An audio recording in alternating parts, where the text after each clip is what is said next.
विस्तारवादी नीतियों से कौन वाकिफ नहीं है। हर कोई जानता है कि अपनी जगह का विस्तार करने के लिए, खुद को बढ़ाने के लिए चीन किसी भी हद तक जा सकता है, अपना स्तर कितना भी गिरा सकता है, धोखा दे सकता है, चालें चल सकता है, साजिशें रच सकता है, कुछ भी कर सकता है चीन, सिर्फ और सिर्फ अपनी विस्तारवादी नीतियों को बढ़ावा देने के लिए। लेकिन जब चीन के रग-रग से पूरी दुनिया इतनी ही वाकिफ है, चीन को इतना ही अच्छे से जानती है, तो फिर दुनिया भर के देशों को खुद को सुरक्षित रखने के लिए भी तो प्रयास करने होंगे। कुछ कदम अलग अकेले चलने होंगे, तो कुछ प्रयास कुछ देशों को साथ लेकर साझा तरीके से करने होंगे। यही कर रहा है भारत, तभी तो चीन की आंख में खटक रहा है।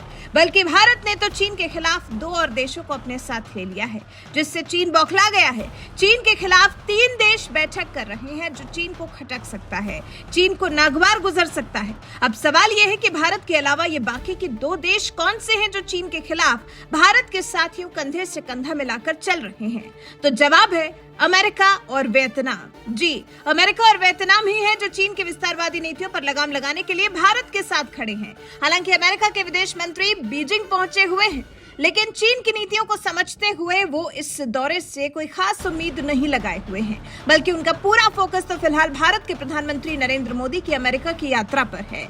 इस बीच में वियतनाम के रक्षा मंत्री जनरल फान वान ग्यांग दिल्ली आए हुए हैं। यहाँ उन्होंने रक्षा मंत्री राजनाथ सिंह के साथ बैठक की। बैठक के दौरान भारत वियतनाम रक्षा संबंधों की पूरी श्रृंखला की समीक्षा की गई। द्विपक्षीय वार्ता में रक्षा मंत्री के साथ भारतीय सैन्य बलों के प्रमुख सीडीएस जनरल अनिल चौहान और रक्षा सचिव गिरधर अरमाने भी शामिल हुए।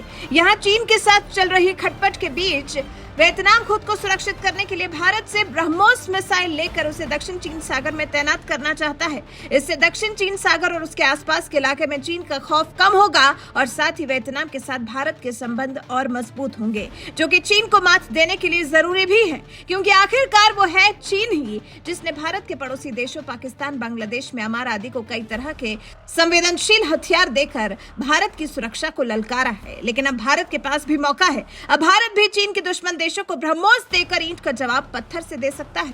सूत्रों की माने तो वियतनाम से ब्रह्मोस मिसाइलों की 3 से 5 इकाइयों के बीच ऑर्डर मिलने की उम्मीद है। हर बैटरी के साथ कई मिसाइलें शामिल हैं, जिनकी कीमत लगभग $125 मिलियन होने का अनुमान है।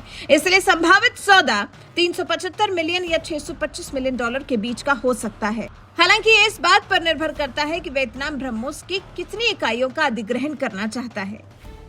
दक्षिण चीन सागर में चीन की बढ़ती दादागिरी के बीच भारत और वियतनाम के बीच रक्षा संबंध और मजबूत हो रहे हैं, जो कि निश्चित रूप से चीन की आंख में खटक रहे हैं। तो मतलब चीन को सबक सिखाने के लिए अमेरिका तो पहले से ही भारत के साथ था, बल्कि अमेरिका तो चीन के साथ अपनी लड़ाई में भारत को खुद ही साथ लेना चाहता है। और अब वियतनाम भी चीन के प्रभाव को कम करने के लिए भारत के साथ हाथ मिला रहा है। ये संबंध लगातार मजबूत होते दिख रहे हैं, जिससे चीन की हालत खराब होने के संकेत भी मिल रहे हैं। वैसे चीन और वियतनाम के बीच की दुश्मनी की कहानी भी हम आपको सुना देते हैं। 1989 में चीन ने सीमा विवाद को लेकर वियतनाम पर हमला बोल दिया था। चीन वियतनाम को सबक सिखाना चाहता था, लेकिन उसकी हालत खराब हो गई। चीन ने पूरा जोर लगाया, लेकिन वियतनाम को हरा नहीं पाया। इस युद्ध में भारत ने वियतनाम का साथ दिया था। जनता पार्टी की सरकार ने चीन के हमले का विरोध किया था और तत्कालीन विदेश मंत्री अटल बिहारी वाजपेयी चीन की यात्रा बीच में छोड़कर भारत लौट आए थे। वियतनाम से हुई लड़ाई में चीन के करीब 20,000 सैनिक मारे गए थे। यह युद्ध एक तरह से चीन हार गया था। तब से ही वियतनाम और चीन में परंपरागत दुश्मनी है।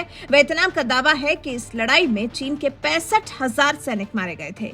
अब सैनिक कितने मरे थे वो तो नहीं पता, लेकिन चीन वियतनाम को हरा नहीं पाया था और अब फिर वियतनाम चीन की विस्तारवादी नीतियों से तंग आकर भारत से ब्रह्मोस की डील करने आया है।